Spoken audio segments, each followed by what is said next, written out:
Alright, good day everyone. So today we are talking about ptyalism.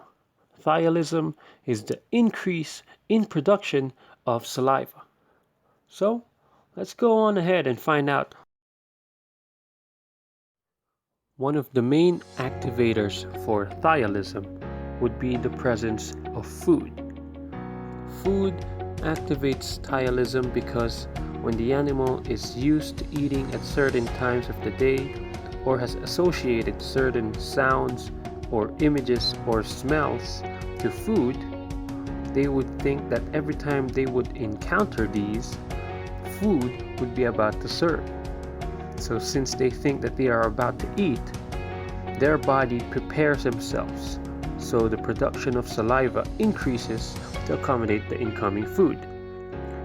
A second cause for ptyalism would be the presence of pathogens in the body. Main pathogens that can cause ptyalism would be the virus for rabies. Now, the rabies virus affects the body in a way that it physiologically conditions the body to produce more saliva than necessary, hence leading to one of the main clinical signs for the presence of rabies in animals.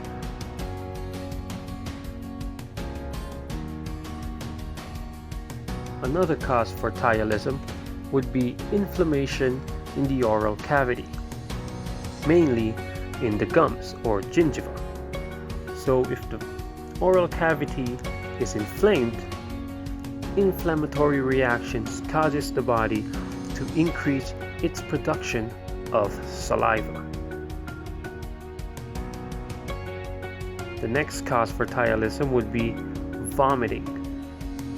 Irritants inside the oral cavity or in the gastrointestinal tract can cause the body to overproduce saliva in order to help these irritants to be expelled by the body. Irritants including bones, plastic, sharp materials, and metals or rocks ingested by the dog would be expelled via vomiting. To expand upon irritants, fish bones or even small avian bones ingested by the dogs in a hurry could cause damage or irritation in the gastrointestinal tract. This would then again lead to the overproduction of saliva so that the body could expel these irritants out. Next would be the intake of drugs. Drugs such as clozapine, pilocarpine, ketamine, and potassium chlorate can increase the body's production of saliva. With these stimulants, they would then head off to the brain. Once in the brain, they would stimulate what we call the salivary nuclei. Now, the salivary nuclei is a small part of the brain located on the brainstem, and it is in charge for the production of saliva. If the salivary nuclei is overstimulated, it would cause the over-secretion of saliva by activating the next part of the body.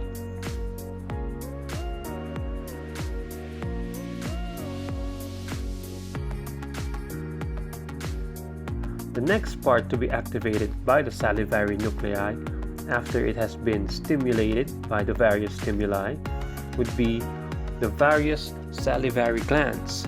These includes the zygomatic gland, the mandibular gland, the sublingual gland, and the parotid glands. These are the main salivary glands that are stimulated by the salivary nuclei, and once stimulated, they would then produce the saliva that would be expelled or spilled out into the mouth.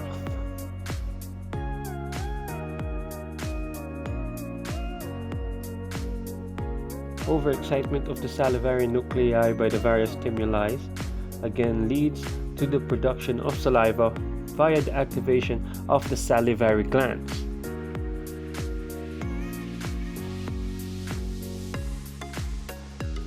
For diagnosis, simple. Simply take a look at the increased production of saliva. Treatment, on the other hand, can be easily done by removing the stimuli or by treating the underlying causes such as rabies or inflammation, or by the administration of antisialogogues.